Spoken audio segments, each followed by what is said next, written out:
Ramble. Welcome to Curious with Josh Peck. Start the show.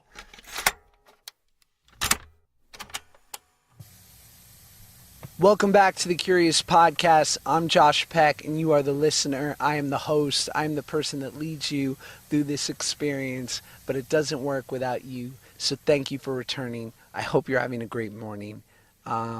Welcome. Wow. What a week. Guys, I'm sick. And I know that you're listening to my voice right now, and you're like, where are these husky tones coming from? Because I like it. Well, it's coming from an infection. It's coming from that I might have the pneumonia. That's right. So start feeling bad for me. Yeah. Because celebrities get sick too. And you think it's so easy. Yeah, right. Oh my God. I feel weird. I know I'm not a celebrity, but even making that joke made me feel uncomfortable. Like made me want to punch myself in the face. But yeah, I'm a little under the weather. You know, it's what happens. Life has a way of bringing you down to reality. You know, you think like, I'm humming here, baby. I'm working. I don't need that much sleep. I don't need to eat much. Hydration, what's that about? I'm quite all right. I'm not afraid. Maybe I won't wash my hands regularly. I know that's kind of gross, but you know what I'm saying, right? We all sort of get that feeling like that we're just not, we're impenetrable, we're impervious. But then sickness comes and, and germs are like, nah, homie, I'm about to take you down a notch or 7, right? Get you all types of sick. Make you, have visions of when you were like 7 curled up, not feeling good, eating chicken noodle soup while grandma massaged your head. Or grandpa, So that's how I'm feeling right now. I'm not feeling so super tough. I'm feeling like young Josh in need of some sort of sustenance and some sort of reassurance that everything's going to be all right.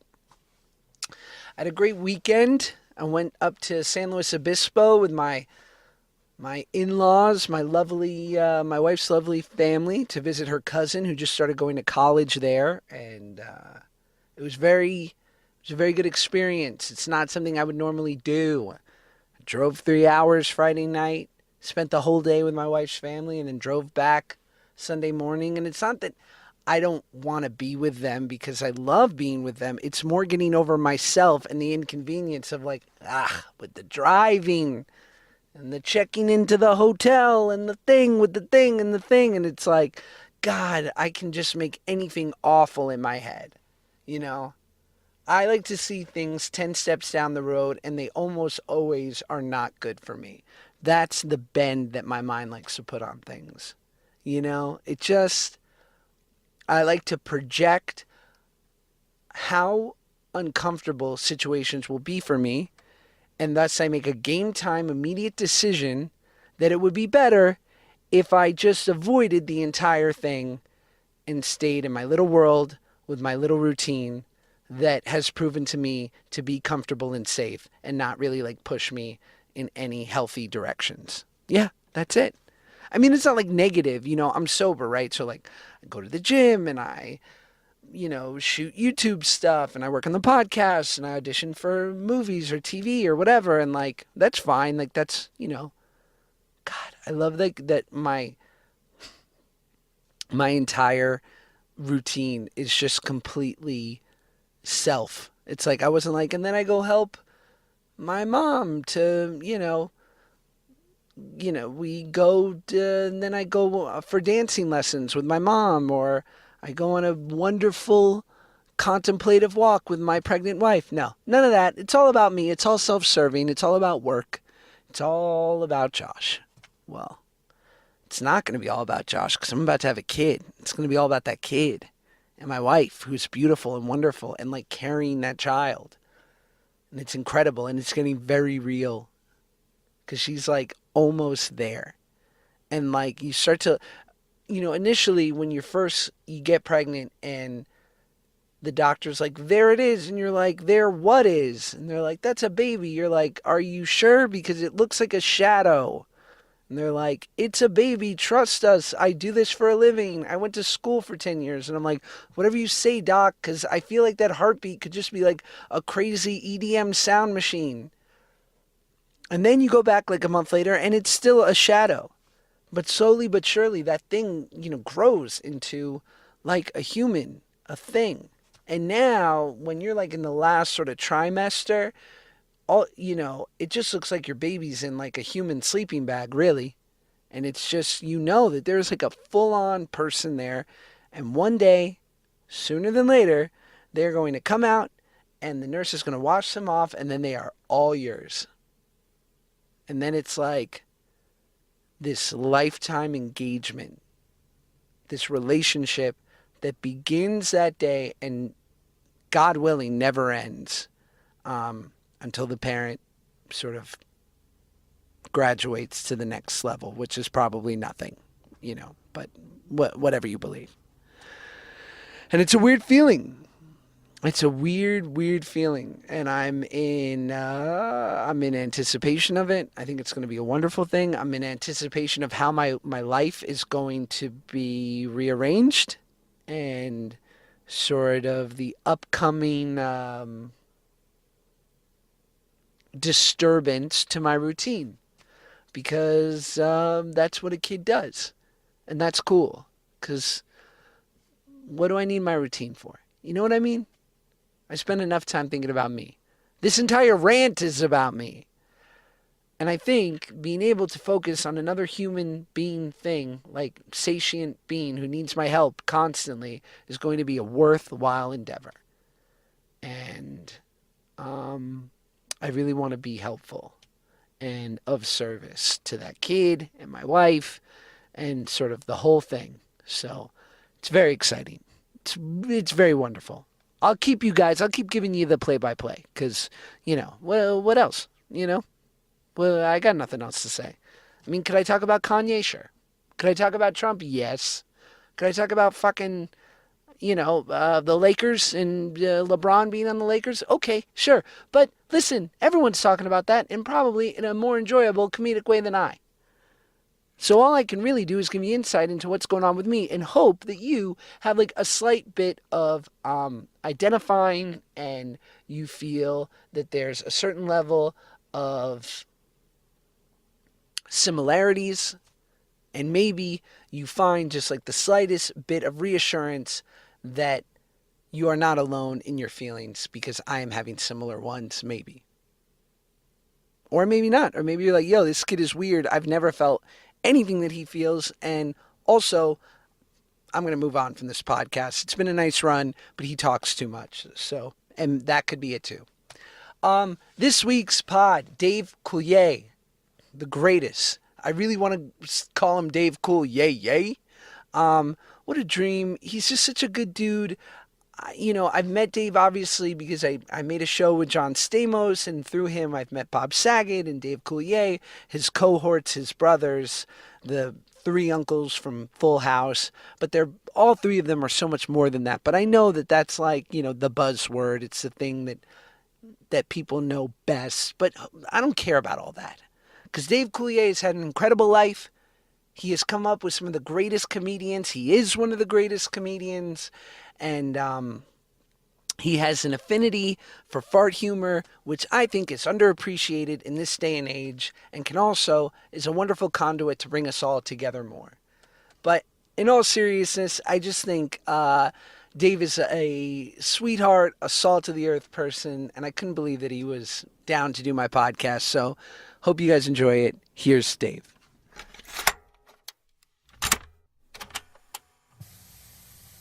Okay. Wow. What a moment. What a moment. This feels right. I think so. I'm wearing the right outfit. And by that you mean nothing? I'm wearing my well, maybe you see nothing. That's right. Me though, I've got just the perfect underpants on today. What are we talking here? I wear Duluth Trading underpants. Tell me more. And Canadians and a lot of people in the Midwest say underpants. Some other people say underwear. But Duluth Trading, I don't know if you've ever seen their commercials. They do no pinch, no stink, no wet. Perfect. Yeah. What more And that's could what you I got ask for? going right now. Right. Nice little trifecta. Absolutely.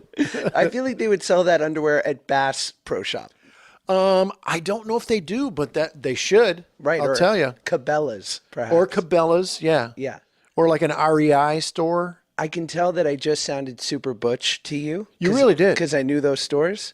It's only because my father-in-law frequents them because he's a real man. And I was at Bass Pro Shops with my wife last week. I would believe that. I got a new spin caster and a new rod. You're a guy's guy. I like doing stuff with guys, and I like doing stuff that guys do. Yeah. Yeah. Fishing. Fishing, golf. I played ice hockey this morning. Right. I enjoyed doing that. I like, I like ATVs and motorsports. I like boats. I like all that stuff. Action figures.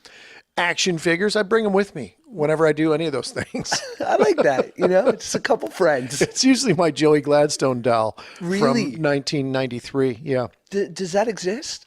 It does. And I gave them out. Here's the story. When we were doing Full House, when we became a hit, all the merchandise, of course, comes out. Sure. So then they do a Full House that you could buy. And it was Danny, Tanner, and the girls. And then Jesse had a guitar. And Joey had to buy separately for some reason. No. Yes. All right. So I met the head of, I think it was Tiger Toys, Tiger Electronics. And he said, hey, I have a zillion of these Joey action figures. Would you like them? And I said, ship them to me. And I'm not kidding you, Josh, probably 10 big cardboard boxes of Joey Gladstone dolls showed up in my house. So I didn't know what to do with them. So every Christmas around the holidays, I would send them out as a Christmas ornament that people could hang on their tree. How thoughtful. And I would write a stupid little saying like, if you don't like this, you can use it as a fireplace starter log. I like that. And people tell me every year, we're just calling to say we're hanging your Joey Gladstone action figure on our tree right now. I can't believe they used your doll as the upsell. Like It and was, for I think it was the $10 more. downsell. I think it was, all right, you want the cool stuff. Joey's, if you want him, he's by himself in a Right. corner. $9.99. He's in the bin part of the toy Right. store. I'm like the small, like the bins when you go to the drugstore. You go to like a CVS and they have like the little travel brands. You'd see one of my action figures in there, like it's like the Misfit toy section. And yet, here we are on stage at Fuller House. We are, and this is your first time here. It's my first time here, and as I was telling you on the walk over, I can't imagine how it is for you, because for me, just as a one-time child who watched the show, it's out of body. It's a little surreal because, as I was telling you, we're back here at Warner Brothers on stage 24. Right. And that's where we shot the original show. And then after us, Friends was on this stage, and then a show called Joey with Matt LeBlanc, and then Mike and Molly with Melissa McCarthy. What'd you say this stage has? What kind of energy? It's got some good juju, man. It's Yeah. got the syndication. It's got the good syndication vibe going. A lot of rich people have worked here. A lot of rich people, yes, who started off very poor. Yes. And I can't even, it's funny, and I'm interested to hear your thoughts because I did Drake and Josh, and that was, I feel like, is sort of the younger brother of Full House in the respect of like, we had a similar thing. It just was never at the heights of what Full House was. And so people nonstop, because everyone is so overly nostalgic, it's like, when's the reunion? Let's go. We're ready. And to me, I think this is brilliant because you guys came up with a great idea. And so it totally worked to bring it all back. And with Drake and Josh, I'm always like, there's no good idea. We're not coming back for the reunion until someone has a great idea, because I don't want to shit on what we did. Well, it would just be, Drake and Josh with an updated operating system. It's 2.0, and you just have to figure out where would these two guys be at this point in their lives. Right. And I think that becomes the funny hook. Like, okay, here they are. They've spent all this time apart. They've done a full circle, and they're back together because of blah, blah, blah. Right. They're insurance salesman or whatever, or something kooky. But was there reticence for you when this was all coming together and in the development stage to say, like, we made something so special? How do we top it? Well, I didn't think you could top it. Right. I think you can enhance it in some way, but I don't think you can top, a show that started in 1987 and has been syndicated in over 100 countries around the world, and we've never been off TV. You can't top that because that's a one-off. That happens like once with a show. But what you can do is you can kind of get the band back together again and kind of enhance it. And that's what we've done. We knew we weren't going to reinvent Coca-Cola because people love Coca-Cola so much. Right. So what we thought was, let's Vanilla Coke. Well, sort of. Okay. Coke Let's Zero. serve them more Coke, but just, make sure that all the familiar faces are sitting around drinking Coke with you. Right. And having had that break, when you show up on day one to come back and do this, I mean, I imagine to a certain extent you fall into your same old rhythms, and yet there's got to be a part where your brain is like, this looks familiar. Yeah. And yet, It was trippy as hell. right, acid trip. It was. Because we're talking about a show that was canceled in 1995. Was it canceled? It was canceled. We entertained the idea of doing a couple more seasons. We were on ABC at the time. We thought about, and this was kind of thrown into the mix at the time when we were about to get canceled, of the WB network would like to pick us up for 2 years. Huh. And at that point, after 192 episodes, I think people, certainly the producers, were burned out trying to come up with new ideas for us. Sure. And, how many more stories can we tell? The general consensus was that let's move on. We've done something that people really love. Right. And it's kind of the same mindset of how are we going to top what we've already done on ABC. Yeah, go out. But I had no idea when it came back. Josh, the first day I came back here, they were building the set. And I said, I just want to go and kind of be there and immerse myself in it again because it's so trippy being, making this, this complete circle. And so I came and I watched them building the sets and I saw the living room and I was by myself and I started to cry. And it came out of left field, out of nowhere. I'm not a crier. Sure. But I just stood there and just cried. Would you call it a weep, a sob? Did you hold it back? Was it a single tear? I had to hold my own wiener Really? while I was crying. And Just for comfort. I like just that. to comfort myself. it is one of the warmest places on the body. It is well, my dad always told me that if your hands are cold, just put them in your pockets next to your package. God bless that man. A lot of wise things. A lot of wise things. I could tell. But it was an emotional moment, and I never, ever expected it to be that way.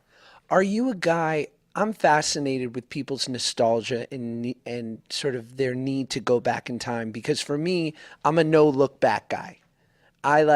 Maybe it's because I was so fat as a kid that once I corrected that, I'm like, oh, no need to revisit that. Like, let's just burn those yearbooks. You're in amazing shape now. I met you when you were in amazing shape. I didn't know the fat kid. I was fat, and many people knew that child, and so I think mentally or emotionally closed the door on that, and yet so many people are fascinated with bringing back the things that they loved in their childhood. So I guess it's a two-part question of, are you a go back type of guy, and also what do you think that fascination is with going there and bringing back those old things? Well, because if you look at both of our shows, I think for an entire generation of kids, it became video comfort food. Yes. And it was a safe place to watch television. It was a place where they knew they could get something from the show that they might not necessarily be getting from their real life. Right. And it's a fantasy. And so I think, I think we created something that is nostalgic for people. At that point, it becomes very emotional for them. They get very emotionally attached, very psychologically attached. And for all those kids who watched our shows, those become the good old days for them. And that is a bit of nostalgia. And what do you think of, because like I agree, and yet there was a part of me, like I never wanted to see the Family Matters cast get back together.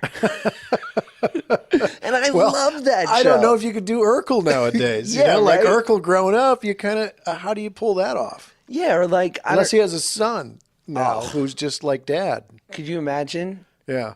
I mean, and yet it seems as though, I think to your point, you're right in the sense of, it's much in like the energy of Norman Lear. Like when you have shows about family and people grow up watching these things, it's instantly relatable. And there's something so much more special about allowing a TV show into your home than perhaps going out to a movie. I feel like that feels more removed in a different world. Right, it does. And when you come into someone's home, it's more personal. Right. Because you're sitting there and you're eating dinner, or you're having a sandwich, or you're home from school, and you're in your own element. You're in your environment where you live, and you're coming over for a visit, Right. for a half hour, and so I think TV is very personal for people. And back when we were doing our shows, it was appointment television. You knew that a certain day and a certain time your show was going to be on. It's less of that now because a show gets released and you watch the entire season in one sitting and it's done. Sure. So I don't think it's as personal as it used to be because, you would promo a show for a week, the next episode's coming, and there was all that anticipation. And now you promo an entire season is coming out. Yeah. And then you get your sugar buzz and you're done. You get your sugar high and boom, it's gone. Yeah, you dump it. Yeah.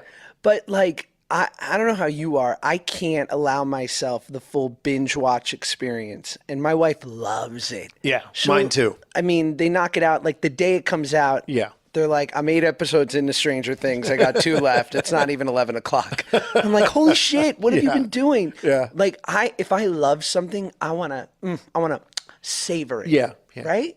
Well, going back to your question, is it hard to go back? I am kind of a let's go back person, and I think it's because maybe it's because I'm older. I'm 58, and I have a lot of memories to look back on that are really fun to kind of go back and say, oh, that was really fun back then. Even though I've never watched Full House, I've seen 2 episodes with my son who was little at the time. But I never wanted to. I mean, maybe someday I'll have my, I'll have my Full House marathon. I'll probably be hooked up to machines and IVs by then. I was kind of funny back then. I imagine you naked in a massive screening room by Absolutely. yourself. Yes. Peeing in milk jars. Very Howard Hughes-esque. Absolutely. And I would like to be there for you. I'll just be your Postmates. Of course, I'll be very paranoid of germs. Yes. I'll be very fastidious with washing my hands constantly. That sounds incredible. Yeah. So when you finished the show, you never watched it again?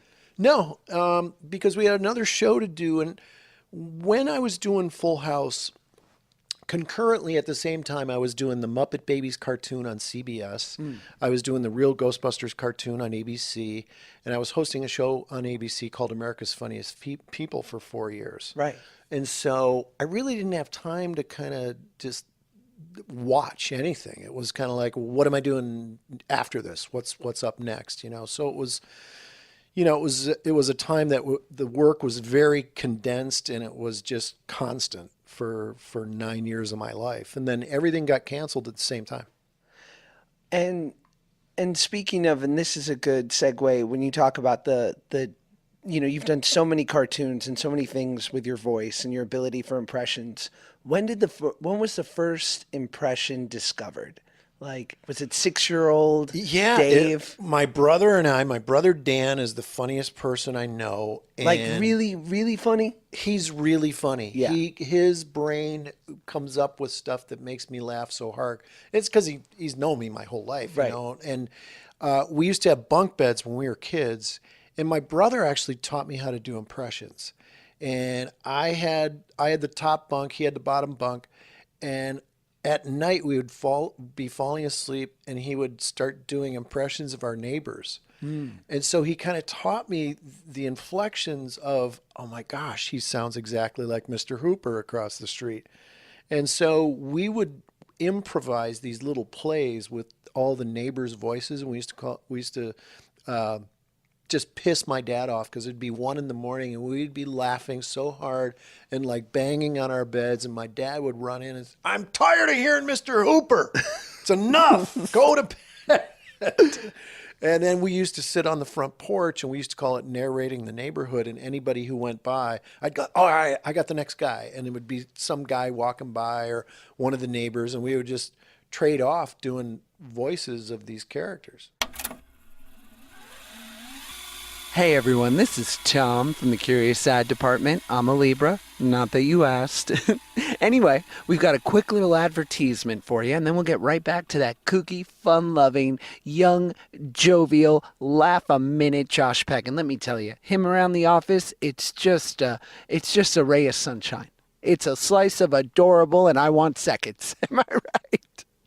Anyway, here's the advertisement. Stitch Fix. Oh my gosh. It's an online personal styling service that finds and delivers clothes, shoes, and accessories to fit your body, budget, and lifestyle. Just go to stitchfix.com/curious. Tell them your sizes, what styles you like, and how much you want to spend on each item. You'll be paired with your very own personal stylist who will handpick 5 items to send right to your door. Then you try them on, you pay only for what you love, and return the rest. Shipping, exchanges, and returns are always free. Yes. Look, guys, I recently signed up for Stitch Fix. It was easy. It was like a couple questions. They didn't ask me like, sometimes when you try to sign up for things, they're like, oh, what was your mom's favorite hobby when she was 6? And I'm like, guys, I don't understand why you need to know that. No, it was just like, hey, do you like this color? And what's your size here?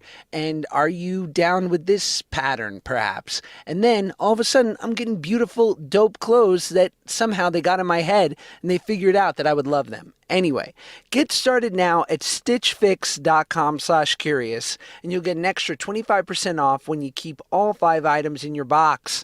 That's stitchfix.com/curious to get started today. stitchfix.com/curious. Hi, this is Tom. We're getting back to the show. Thank you for listening.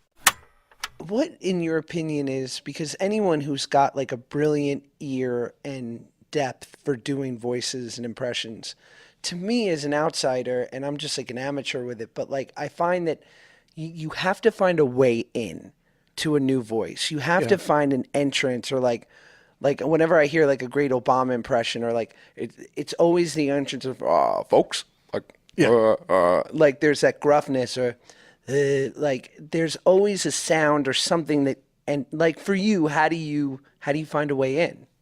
It's either in my ear or it's not. Right. And it just happens immediately to where I hear someone and I just can do it. Or it's just, like people can do Donald Trump and I cannot do Donald Trump. Have you tried?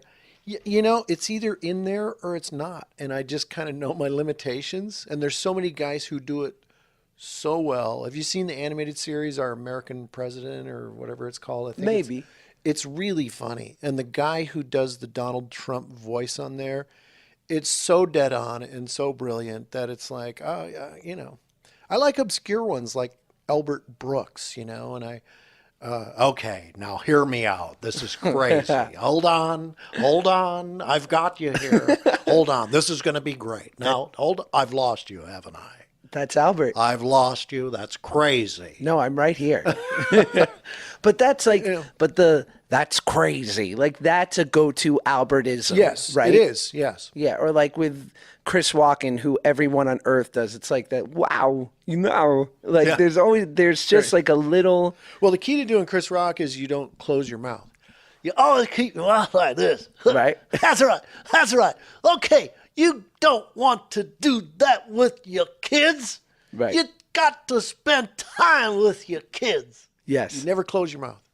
And then it also becomes a cadence, right? Because Chris has such a cadence. He chops it up. Yeah. And he says everything twice. That's right. You don't talk to your children like that. You don't talk to your kids like that. Right. It's almost like a preacher in a way. Well, that's so fascinating that you say that, because I've heard Marin talk about Sam Kinison and how so much of his stuff was derived by like big tent evangelical traveling preachers. Yeah.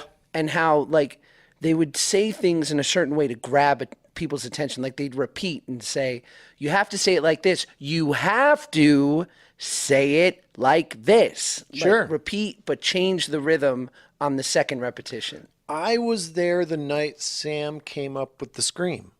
He didn't always do the scream. What did he 'Cause do before? I was a doorman at the Comedy Store when Sam Kinison came to town. And so Sam would just come up on stage and he would just kind of, he had a big, big presence and you couldn't help but listen to him, no matter what he was selling you comedically. And so I was at the Westwood Comedy Store and I was there with a comedian named Alan Stevens, who later was in this, the Bad Boys of Comedy with Carl LeBove and Mitchell Walters and Sam and the Outlaws of Comedy, I think they were called. And so I was at the Westwood store one night and working as a doorman, and there's maybe 10 people in the audience, and Alan Stevens was there. And Sam goes up, and there's a couple in the front row and maybe 8 people scattered around. And he does the whole thing where, he says, you married? Huh? Are you? Well, this is going to be the face you're going to see. And he did the scream. And it was so funny. And I looked at Alan and he looked back at me and he was like, that is really, really brilliant. So Sam came off stage and I was like, Sam, you got to do that scream thing. Like every nut, that is brilliant. And he's like, really? You think it? And it was like, I was there with Alan Stevens and Alan came, I was doing a casino and Alan surprised me with Carl LeBeau. This is about maybe 6 months ago. And I said, remember the night when we were in Westwood? He goes, Sam scream? And I went, how crazy was that you and I were there? But he was Sam trench coat beret yet? No, he would wear a suit. Really? Sam wore a suit and tie. And and this was kind of before the sex, drugs, and rock and roll of it all, right? He hadn't fully procured his... Yeah, but he was always pretty wild, him and his brother Kevin and Carl LeBeau. That group was always kind of a little bit crazy, They were on a whole different arc of what, a lot of comedians were doing. Because I got to see all those guys. I shared the stage with Robin Williams and Richard Pryor and Leno and Letterman and, Saget and Shandling and, that was my group, and, it was such an incredible time to be a stand-up because you had these masters every night and you'd have to follow Seinfeld or you'd have to follow Gary Shandling and you couldn't lay off. You couldn't go up on those nights and try material. You had to go up and just, fight for your time on that stage and try and kill. But at the time when you're living in that space and you're surrounded by these people that would eventually become like, titans and giants of the industry, was it just like, there's Jerry working out a new bit, or like, there's Shandling? Yeah, because Seinfeld wasn't famous yet. Saget wasn't famous yet. I wasn't. Leno was right on the precipice. He was doing his Tonight shows, and so was Letterman. So you knew those guys were already, off in a different stratosphere. Who did you see it most clearly with? Because I hear that a lot about Seinfeld from other comedians where they're like, early Tonight Show, there was just a clarity to him. His craftsmanship was there. Like, who was very clearly going to explode to you? You knew Jerry was going to because he had likability, he had stage presence, he had incredible delivery. Clean. And he was clean and he was a wordsmith. It was about crafting the perfect sentence to convey comedically what he was talking about. Right. And so it was brilliantly crafted, like George Carlin was a wordsmith. And his words were so important in the inflection of those words and the way that he manipulated sentences to give effect. And by then, Carlin Carlin was was a already huge star. Pryor was giant. huge. You know, you knew Leno and Letterman were both on their way. This is 1979, 1980 that I'm talking about. But then you'd see guys like Jerry hit the stage, and it was remarkable. He was just good from day one. And Gary Shandling was brilliant. I went with Gary to his first 8 Tonight Show appearances, and I used to punch up jokes with Gary. And Gary was just, you knew he was going to just be on this path to stardom. It was really fun to be a part of that. And Gary was a great friend of yours. Yes, You guys yeah. were super close. We were very close. We used to go. He had a cabin up in Big Bear, and we used to go and write jokes up there all the time. And it was just like the perfect spot because, you know, we had nothing else to do other than sit in an aluminum boat on the lake and write jokes. Yeah. Have you observed a through line or any recognizable attribute in the people like the Garys and the Jerrys that you can sort of attribute to their success, like insane ambition or, obsession? Like what would you? It was a laser focus. Right. And you saw that. There were plenty of people that I saw coming up that were really talented or really funny. And it's kind of like almost like, being a college sports star. You get to a certain level and you're in college and, you're winning the Heisman and this and that. But then when you go to the pros, there's that jump. There's something that is not just physical, it's mental. And making that jump is where you're either going to make it as a star or you're just going to be a guy that kind of was. Right. And with all of those guys, Bob Saget, Dennis Miller, Louis Anderson, Jim Carrey, Seinfeld, all those guys just had laser focus. And, there was times when I was never a big druggie. Not too late. No, not too late. I'm still trying. Where I would go home and I would write jokes, where a lot of comics that I saw go to the wayside were, drinking and doing coke, on the side of the Comedy Store till 4 a.m. So you never dabbled in the devil's dandruff? I was never Colombian calcium. I tried, and I just thought this is like having 1,000 cups of coffee, and I don't like it. It's awful. Like, what's the catch to this drug? 1,000 cups of coffee that also 10 minutes later makes me hate myself Oh, it was awful. and fear there are people in the bushes. It was awful. I'm like, I'm just going to stick with ice cold beer. Yeah, solid. That's it. That's about as far as I want to go. Yeah, a little sip of Americana. Absolutely. That's right. Yeah. Well, Steve Martin has that great quote that he always says, if I do have any God-given talent, it's obsession. Mm-hmm. And that I'm obsessed with certain things. And you see it, how he's applied it to the banjo. Oh, yeah. Like, where I just give something more hours and more time and more focus than anyone else is willing to give it. And so I get a better result. Yeah. Well, it becomes the outliers theory of 10,000, if you do something 10,000 times. Right. I think there's a lot of truth in that. Certainly it was when I was doing stand-up, I did 42 weeks on the road one year, which is an insane amount of shows.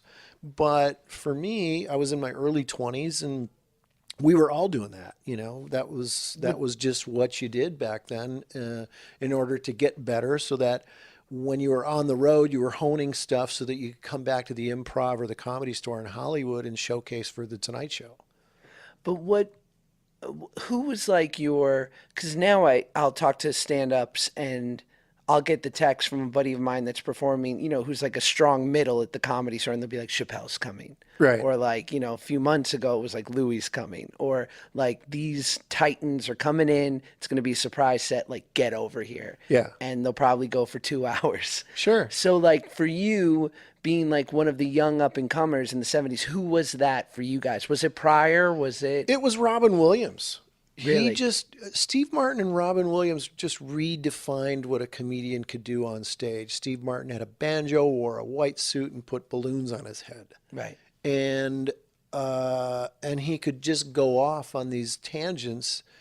And Robin would come in, and it was like the Tasmanian devil hitting the stage. It was just such a whirlwind of impeccable timing, off the cuff, you know, improv, lightning fast references towards, you know, the social strata at the time. And so it suddenly ripped the cover off the ball to where you're like, anything goes now. And I did a set one night. I still have the poster at home, and the lineup was Argus Hamilton, Jimmy Brogan, Jeff Altman, Bob Saget, Arsenio Hall, me, Robin Williams, and Richard Pryor. That was the show at the main room that That's night. a fucking good night. That was a good night. Jesus. And I just hit it right with the chemistry in the audience that night, and I just had one of those sets that was just remarkable for me. Oof. And I had not met Robin Williams yet, but I remember Argus Hamilton, who was the house MC. I think he's still there the house every MC. Saturday night. It's crazy. He's, hey, Davey, Robin's here. He wants to meet you. Right. I was like, okay. And then I'm walking down the hall at the Comedy Store by myself, and here comes Robin the other way. And Robin started doing this old man impression. He's like, hey, come with me, son. Come with me. And I'm like, okay. So we walked back by the bar in the Comedy Store, and we sat down at a table, and he's like, that was fucking great. I watched your whole set. Holy fuck. Jeez. And you're from Detroit. Holy fuck, motherfucker. Whoa. So good. And so good. He was so encouraging, and he sat with me for about 45 minutes and just really said, you're going to do it. You're so funny. I was doing a bit about E.T. at the time. And I used to hold up a golf club head driver, and that was E.T.'s head, and I would do this whole thing in E.T.'s voice. And he just was so kind. And this guy was already a superstar. He was doing Mork and Mindy, and he had done a movie, Popeye. And Right. And it was remarkable that a guy of his stature took the time to talk to 20-year-old me about what he believed about me. And do you think that, because I agree with you that there's something, that it does take the obsession and the work ethic to be great at comedy. And yet I feel like the seed is born out of necessity for most of us. And like, I don't do stand up anymore, but I know that my comedy was born out of deep discomfort. Yeah. Because it was a coping mechanism, because I wanted to keep the world at bay. And and I find it reveals itself more and more that it was a need for control, because I felt so powerless. So I said, if I can control the laugh and the energy in the room with my ability to make you look at me and make you laugh, then I can at least have a slight reprieve. Yes, it's the stage becomes a catharsis for whatever kind of inner turmoil you're having. But did you have it as a kid? I Like, did. where was it I born? did. I grew up in St. Clair Shores, Michigan. I grew up in an extreme Catholic family, a very large family, and went to Catholic schools. And my parents got divorced when I was 9, and it ripped our whole family apart. And Just thank you and God, your brother? it's me and my brother and my 2 sisters, Karen and Sharon. And so there's my 2 older sisters, then me, then my younger brother. And it completely ripped our family apart. And suddenly I was the kid that people kind of felt sorry for. I was the only kid in my Catholic community whose parents were divorced, and I remember moms and dads coming out to me, hey, I feel really bad if you ever want to come to our house, and blah, blah, blah. Because it just wasn't done then. It wasn't done. Divorce wasn't a big thing back then. People stayed together and hated each other. And and how was your parents' relationship after the divorce? Was it contentious? It was awful. Yeah. It was awful, and they talked badly about each other to us and placed us in the middle. It was all the things that you shouldn't do to children. Thanks for that, Mom and Dad. Yeah, Right. Yeah. And so I had hockey and I had sports. I was playing baseball and I was playing football and I was playing hockey, and I played in the Michigan Junior Golfers. And so I had all these sports. So I was always around other kids, and especially hockey when you got 20 kids in a locker room putting your skates on and getting ready to go out on the ice.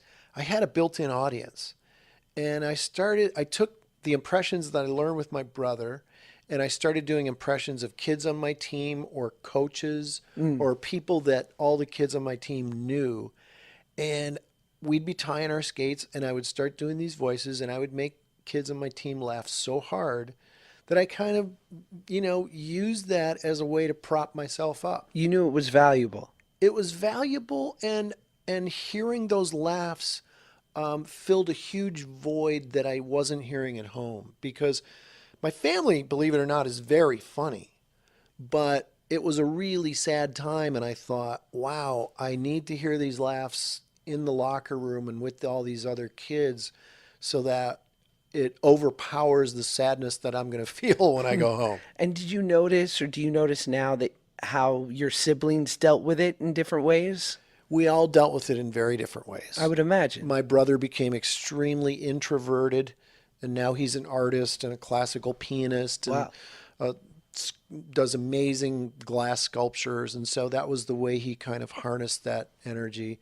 My sister Karen has been married 5 times. Solid. So that's pretty solid. All right. Giving love a try. Yeah, she over and over again. If it doesn't work, you got to try it again. Are you afraid to become buddies with her new husbands? Because you're like, God, I don't want to get close and then have to drop you. Well, my brother said, she's been married so many times, she's starting to repeat names.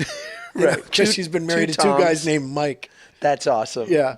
So, so there was a lot of pain throughout. All the way up through high school. There was a good 9 years of my parents don't get along.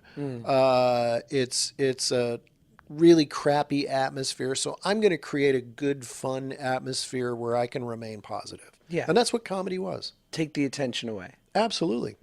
And it's funny, I interviewed Lisa Lampanelli, and she too talks about, and I would imagine many comedians have this moment where she was sitting at the dinner table at 9 years old, and she repeated, I think it was a line from a commercial, but she said it in a funny voice, and she said, my entire family cracked up, burst into laughter, and it clicked in for me that, oh my God, this is great. And so she's like, so me, of course, I say it again, and no one laughs. She's like, and the second thought came in to my head of, why are you milking the joke? Just shut up. But yeah. I was very fortunate, and you've worked with my friend Mark Sandrowski on Big Bang Theory. I had a partner in crime starting in 3rd grade, and Mark Sandrowski, who directs the Big Bang Theory, I think just about every episode, I met him in 3rd grade, and I was walking up to the front chalkboard, and I passed Mark, and he was doodling on his notebook, and I was like, wow, those are really funny pictures. And so I finished my thing at the chalkboard, and I walked back, and I go, hey, what are you drawing? He goes, these are Martians. And I go, they are. And I was like, I'm going to hang out with this kid. Right. And so we started drawing comics together, and we would write song parodies starting in 3rd grade. And so he was just, my partner in comedy crime all those years. And it was great because his parents were very happily married and very normal. And so I got to spend a lot of time at their house oh, this is what it's like when it's normal. Yeah, this is healthy. This is really healthy. So I just kind of naturally gravitated towards Mark and his family and their acceptance of me and being a funny kid. Right. They thought it was great. They thought, oh, there's Mark and Dave. They're going to go off and do something funny. And that's supported how we were.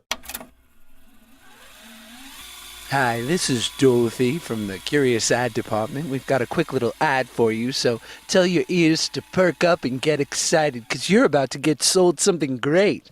One of the most important things we do for our health every day is brushing our teeth. Yet, most of us, we don't do it properly. And I know what you're thinking. You're like, Josh, don't tell me I don't know how to brush my teeth. I've been doing it since I was 11. And then my question back to you would be since just 11? That seems like a late time to get started. Anyway, Quip is a better electric toothbrush created by dentists and designers. Quip was designed to make brushing your teeth more simple, affordable, even enjoyable. because it's got sensitive sonic vibrations, gentle enough on your sensitive gums. And it's got a built-in 2-minute timer that pulses every 30 seconds to remind you when to switch sides, helping guide a full and even clean.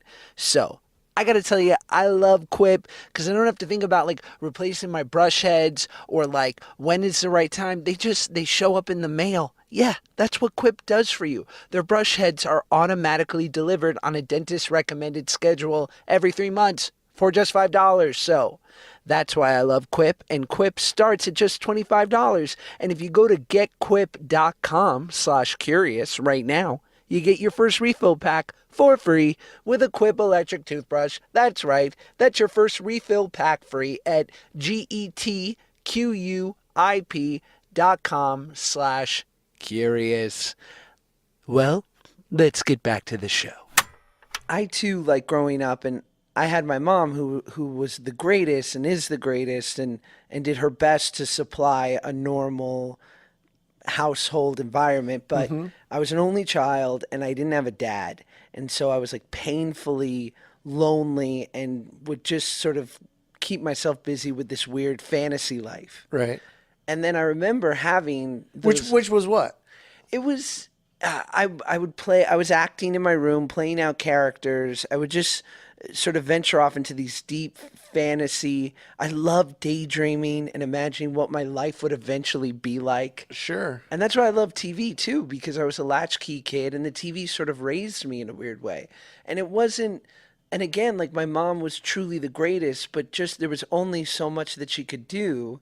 And I wanted a bunch of siblings and I wanted a dad to go do guy shit with and Right. take me to Little League, and it wasn't going to happen. But as soon as I remember a buddy of mine, Connor, growing up in New York, and his dad, Joe, was just like the best. And he was one of those dads that immediately took me and could see that I needed somebody and was like, I'm not going to have any of this, like, even though I should have like a healthy separation from you because you're not my kid, like, no, I'm going to treat you just like my son. So he would like take us to sports and take us to different video game places and feed us and also like, you know, yell at us at the same time. But I never felt like he was mad at me. I was like, oh God, I'm so included. Yeah. Like Dad's mad at me too, Connor. Can What you believe a hell it? of a guy to do that. Right. You know, do you still keep in touch with those guys? I know. I mean, it. Eventually, we sort of, because I moved to LA and we had a bit of a separation. But for those 2 or 3 years, it was like, man, this is just so like. Have you ever thought of like, boy, it would be nice to go back and just thank that guy? Because now knowing this about you, like, wouldn't it be cool to just go back? You'd probably make that guy's day. Like, you have no idea how much you impacted my life in a good way. You know? Yeah, yeah. It's those apostles. I mean, now that you're a grown man, it's like, Right. you know, hearing that, it's like, wow, that's really cool that a guy stepped up to the plate like that, saw that, and, you know, gave that back to you. Right. How cool. Yeah, and it wasn't like because I would notice some guys, friends, dads who would know that I didn't have a dad, and so they would try to put on an air about them, like, well, come over here, son, and let me give you, you know, the things you're missing out on. I'm like, no. Like, this doesn't need to be a concerted effort. Just treat me like you treat your kid. Yeah. Like, you know, you Yeah. don't, and that's Well, what Joe did. Yeah. You had a void and he filled that. So you're growing up and you're playing hockey and you're having, also, I'm interested to hear, because I made a movie in Michigan. I'm a big fan of that state. I'm a big fan of Michigan people. Oh, it's great. Yeah.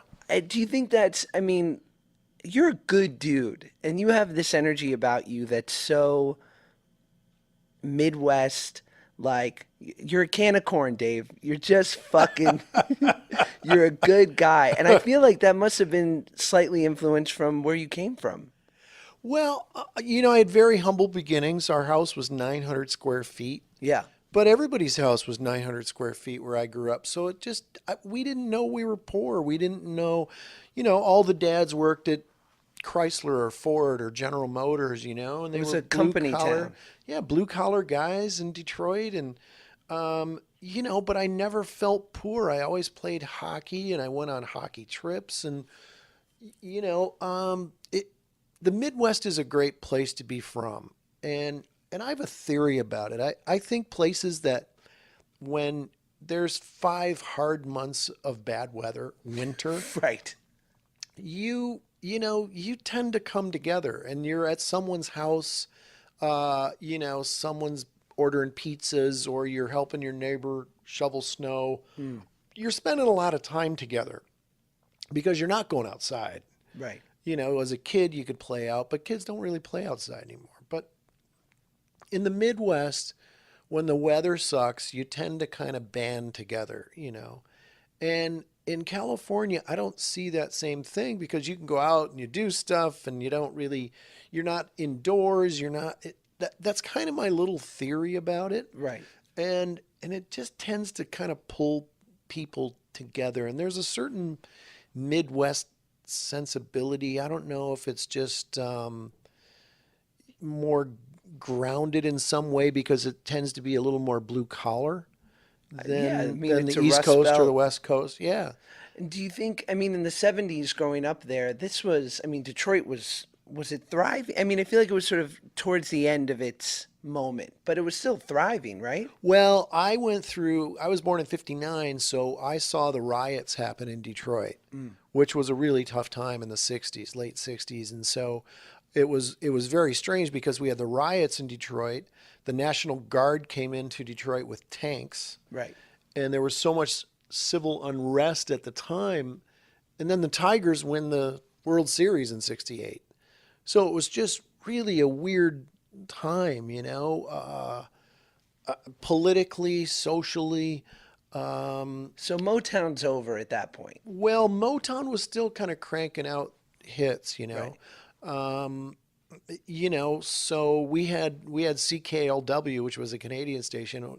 All they played was Motown music. It was all the Motown hits all the time. Love it. So I grew up thinking I was black, Come on Same in. here. Good. So yeah, I knew all the Supremes dance steps. I knew Martha the and the Temptations. Vandellas. I knew all that Come stuff. on, it's I the knew best. I knew all that stuff, and Motown music was like Detroit. It was like that was our music. It was kind of the soul of the city. Yeah. But it was a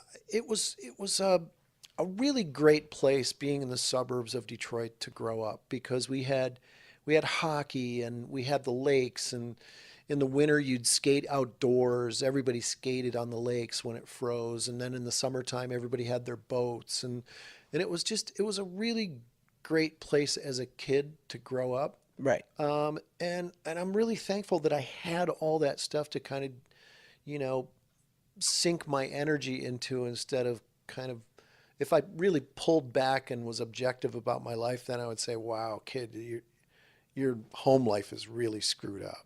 Sure. But it doesn't feel that when you're in the moment. It's sort of like you have these weird emotional guards that come up. Yeah. Like these blinders that don't allow you to see too far left or right. Exactly. It's just like, no, everything's fine. Yes, the house is fucked, but how about that hockey game earlier? Oh, I know. Right. And that's what I thought about constantly. I was never home.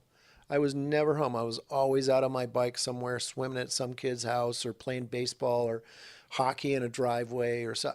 I was constant motion of having fun and trying to overpower all the negative shit I was going to go home to. Well, that's and I can't wait to hear your thoughts. That's what kills me about nowadays, and I'm going to sound like an old man, but with the advent of like Postmates and convenience.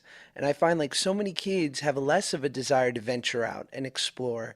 They'd rather have it brought into the house. It's so comfortable. And who needs a license when mom will drive me wherever I want, or I can get Uber? Right. But for me, as an only child, the moment I was allowed to leave the house, I was like, oh my God, the world's at my fingertips. Oh, yeah. I've got people and friends, and I can have a license and drive somewhere. Like, yes, let's go. Like, it's so changed. Whenever I see kids playing basketball in a driveway or at a field throwing a baseball or playing hockey in the street or riding their bikes, just doing anything where their thumbs aren't on a device, it makes me smile every time.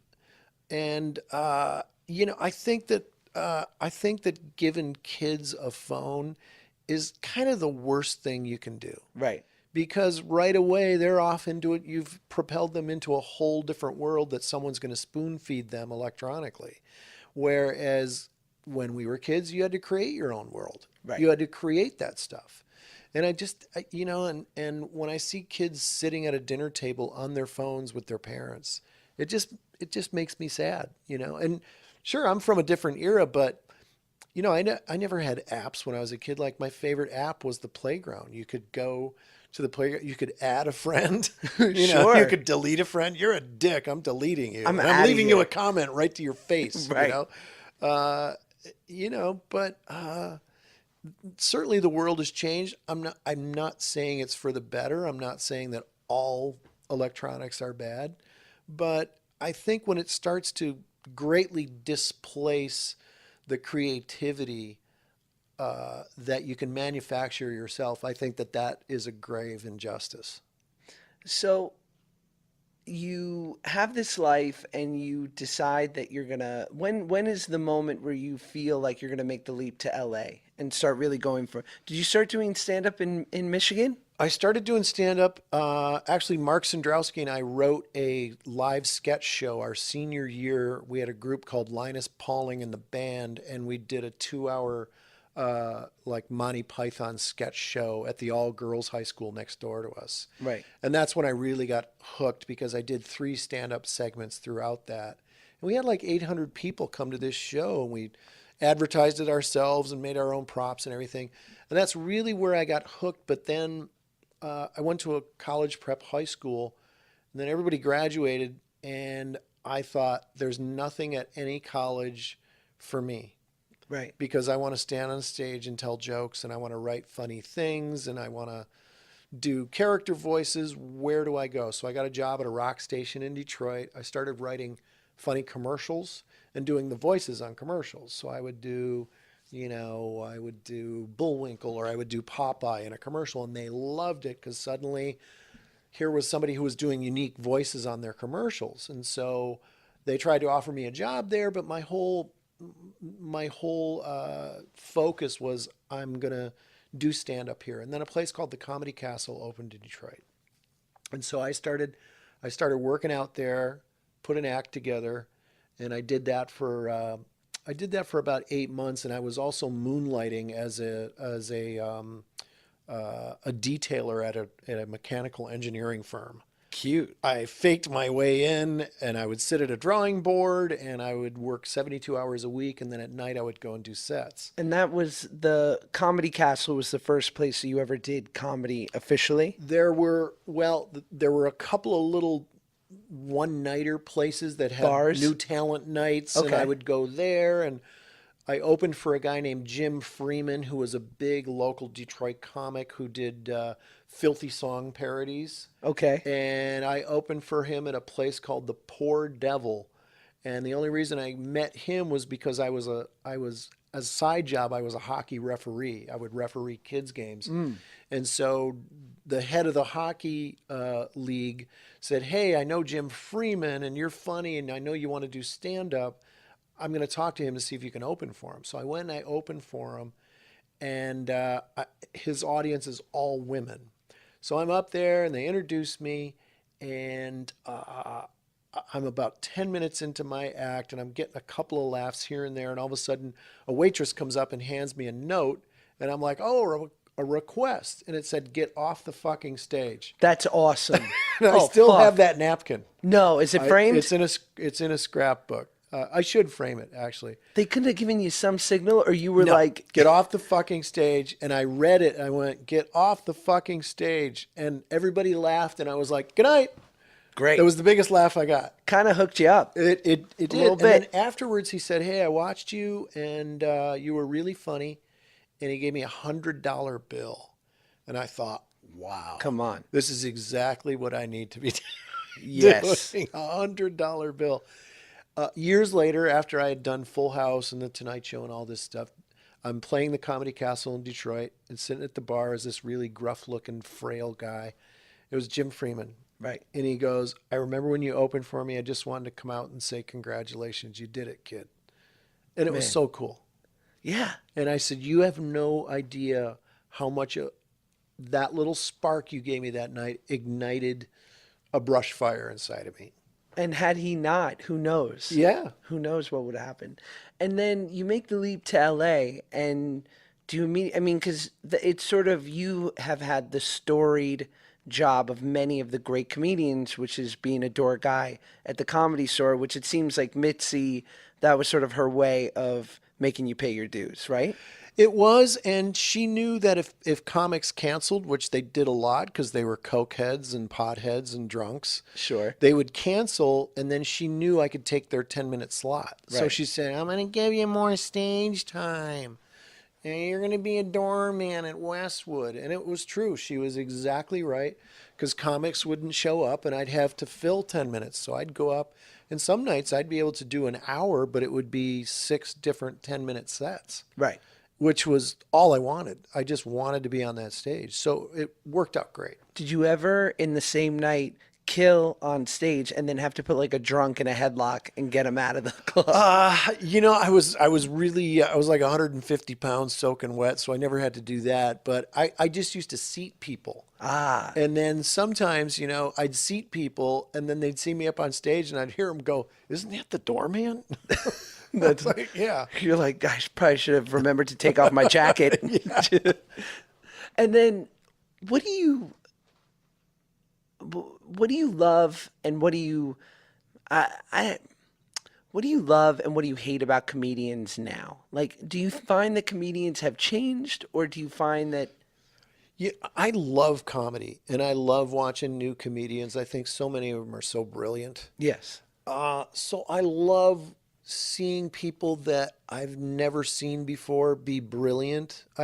It makes me so happy that the process is still out there going, and that there is this super energy of comedians who still want to, comment about the world. What I don't like right now is the audience. Right. The audience right now kind of pisses me off. I do a lot of college dates, Because and they're so fragile. they're so fragile. And, there are certain buzzwords that a college audience, which is a unique audience because they're kind of all at the same point in their lives, whereas a comedy club, you get a mixture of people, or a casino, you get a mixture, or a performing arts center. There's just a whole, a very wide demographic. A for my shows. tableau, Yes. perhaps. And then you go to a college and they're very kind of selective with what they want to hear. And, I've had to kind of come up with a show that's an hour and 20 minutes that's right down the middle of their sweet spot, because there's a lot of stuff I've had to toss away that they deem controversial. Right. And I can just say the words, I can do a setup of a joke, just saying the words Middle Eastern, and then I'll go, ooh. I'm like, you guys don't even know what I'm going to And at say that now. point, it's finished. It's finished. Yeah, it's over. So I've kind of taken out all the buzzwords that they react to, Right. and I just kind of just do funny stuff Because- and I'm kind of a glorified birthday clown. well, a high paid. No. Amy Schumer presents Three Girls, One Keith. Lets you be a fly on comedy's filthiest wall. Each week, Amy joins her friends and fellow comedians Bridget Everett, Rachel Feinstein, and Keith Robinson for candid conversations about sex, culture, and stand-up comedy. It's your typical hard-hitting, educational roundtable, except with reoccurring segments like, okay, now I'm horny. With the help of songs, games, and special guests, Amy and her friends explore their very singular, very NSFW perspectives on the world. Get your mind into the gutter with comedy's greatest girl gang, plus Keith. Stream the all-new second season of Amy Schumer Presents Three Girls, One Keith, now on Spotify. I mean, Bill Burr talks about that. Like, the whole idea of comedy was the ability in which to take taboo subject matter Yeah. and give an insight to it, humanize it in some way, and make it Exactly. acceptable, and not only acceptable but funny. And I feel like it's interesting too, and I do some like college speaking gigs, and I'm always very conscious of my audience and making sure, and not that I would ever go too far left or right anyway. That's just not my way. But what I found interesting is in this time in which we live in and the diversity initiative and Me Too and all these things that are so important and good that are happening, white men are having an experience right now Yeah, I know. and that we've never had. And is it a comeuppance? Is it long in coming? Yes, it's all those things. But the best thing that can come out of this for us is great comedy, is great artistry. But Yes. I worry sometimes that we're not allowed to make fun of even ourselves and the experience. Like they're like, no, take it, and you're not even allowed to joke about it. Josh, what I I mean? wholeheartedly agree with you. What comedy has always done is it's peeled away the layers of, the social strata so that we could laugh at it, so Right. that we can laugh at ourselves, that we can cross the line to show how preposterous something is. It allows us to laugh at ourselves and in a way that no other medium can really do. The Lenny Bruces of the world, the George Carlins, the Richard Pryors, the Sam Kinnisons, the Chris Rocks. You need the Louis, the Bill Burrs. You need those comedians to kind of be a check and balance for us as a society. Right. And when you can no longer peel away the layers, you're in big trouble, because there have been, there have been pundits about, politics. Thank God that there's a Stephen Colbert, that there's a Conan, that there's a Jimmy Kimmel, that there's a Jimmy Fallon, that there's, a Samantha Bee, that there's all of these people who really just take shots at the world. Right. Because the world needs to be shot at right now, big time. And in a metaphorically speaking, I don't, it really is important that you hold up the mirror to society, Right. because society needs to see that awful picture and laugh at it. And some of the greatest comedy ever has come from struggle and a certain group of people, or the experience of people that have been marginalized or kept down in certain ways, and them figuring out a way in which not only to make light of it, but also sort of enlightening people to their experience.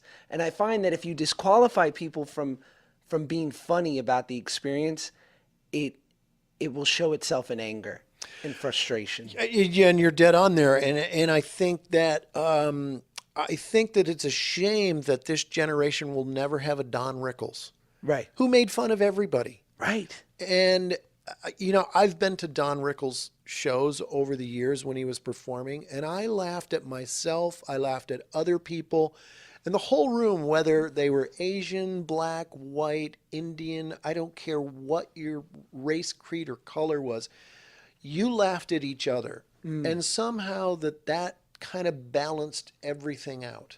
There was a couple Swahilis that didn't laugh. I was there. Yes, They were that's in the true. corner. Couple of, there was a Jesus. couple, and some Aborigines. Some just Eskimos that were weren't happy. fucking pissed. Oh, those Inuit jokes? God, Oh, they weren't having it.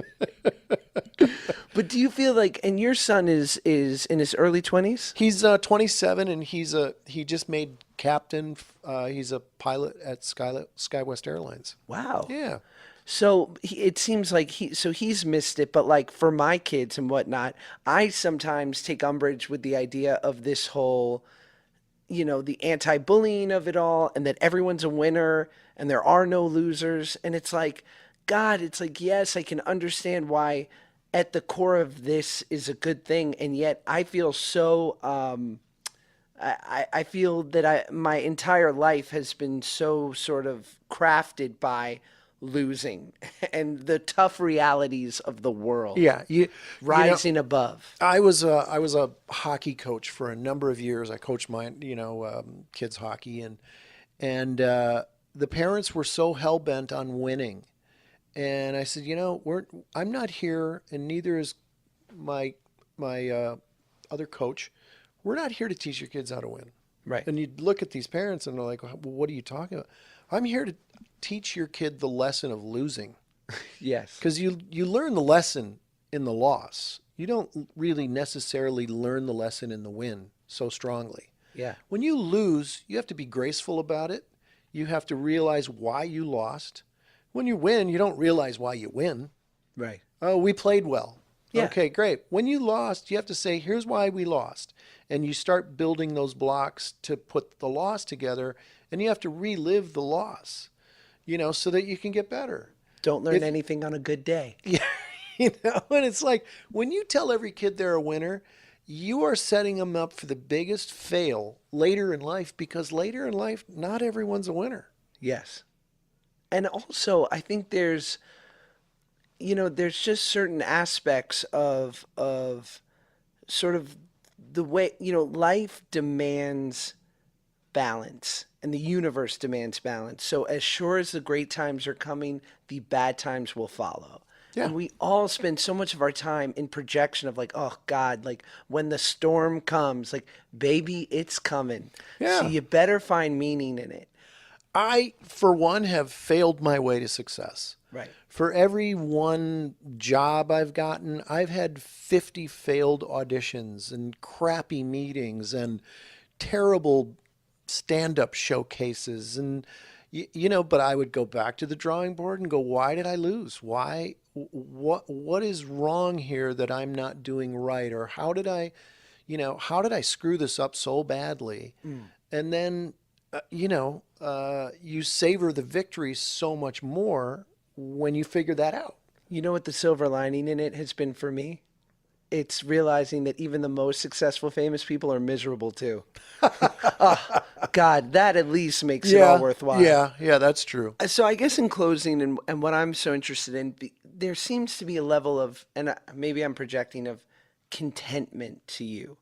And obviously I know John very well, and I've gotten to know Bob and you, and of the three, you seem truly content, and that you have a deep love for comedy and what it is you do, but also like there's a little bit of you that could take it or leave it. Is that right? Yeah, because I still have the friends that I've had since day one. I've always brought my friends and family along on the journey because I thought, hey, it'd be really cool if you guys can come with me on this silly ride that I'm on. Right. So I've never forgotten that, which I love. And I think that I still enjoy the things that I've always enjoyed, which is I love flying airplanes. I love playing hockey. I skated this morning. You're such a man. I love fishing. I love going out all day and fishing on a boat. I love Real playing around a Housewives golf. Oh, sorry. Yeah. Yeah. I still enjoy all the things that I've always enjoyed. I never ever wanted to trade those people or those relationships or those interests because I'm doing something in show business. And so I'm very content with what I have. If showbiz left tomorrow, I still have this wealth, this treasure trove of things that I still love and people that I still care about. So you're right. If showbiz goes away, and it has a couple times in my career, For all of us. I'm fine with that. Yeah. I don't seek it out. It seems like showbiz has always kind of found me in some way. And I've put myself in that place to be found, but I maybe it's the Midwestern thing, but I'm pretty darn happy. I got a great kid. I got a great wife, and Really great wife. Thank you. And I only say really great because I haven't met your son yet, but I imagine he's really great too. he's a good kid. He's a good kid, and he doesn't drink or do drugs. And Well, how can we change that? Can we? I have to do a genetic DNA test. I think Well, because he might not be mine. We'll stop by Bob's medicine cabinet. Right. Get him a couple goodies. Pass it along. Go in his Elvis kit and pull something out of the Elvis kit. Yeah. So in closing, will you please give us a hand fart of a character of my choosing? Absolutely. Yes. Thank you. Okay, so I choose. This is really tough. Chrissy Teigen, Chrissy Teigen. Okay. while in the middle of filming a new episode of Lip Sync Battle. Okay. The cameras are rolling, and she is trying to just let one fly without anyone noticing. Okay, she's standing or sitting at this point? She stands on the show mostly. She stands on the show. She wearing shorts or long pants? I would imagine like a pencil skirt, like a maxi skirt. Okay, here we go. Chrissy Teigen. All right. Here we go. Close your eyes. Those of you listening, here we go.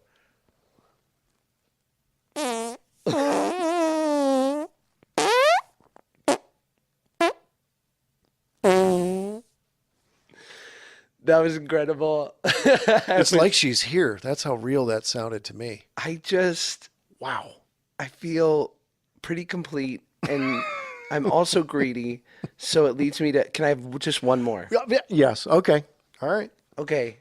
In the spirit of Lip Sync Battle, LL Cool J. Okay.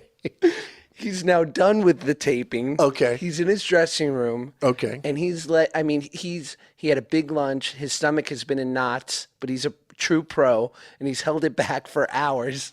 And now he's finally allowed to let it fly. Here we go. He's sitting on a couch. Yeah.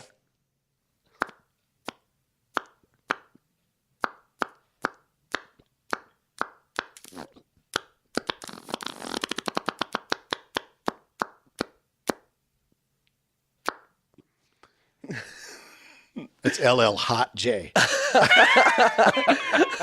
And apparently, the couch is made of polyester. It probably has plastic covers on it. Thank you, Dave Coulier. Of course, Josh. You're the I'm man. so happy to be here. Thank you. That's it. That's the pod. That's my podcast. That happened. That was incredible. Dave, thank you for doing it. Everyone, thank you for listening. Have an incredible rest of your week, and don't listen to the haters. And I don't know who the haters are for you. Maybe it's a parent. Maybe it's someone at work. Or maybe it's just that voice inside. Maybe you're your own hater, right? And you can't turn off that shitty committee that tells you why you're not enough. Well, allow me to turn the volume down on that and say, you are enough, champ. You're more than enough. And everything you do, it doesn't go unnoticed, because Uncle Josh notices. Oh my God, it's so creepy when I call myself Uncle Josh. Anyway, guys, have an incredible week. I'll talk to you soon. Okay, bye.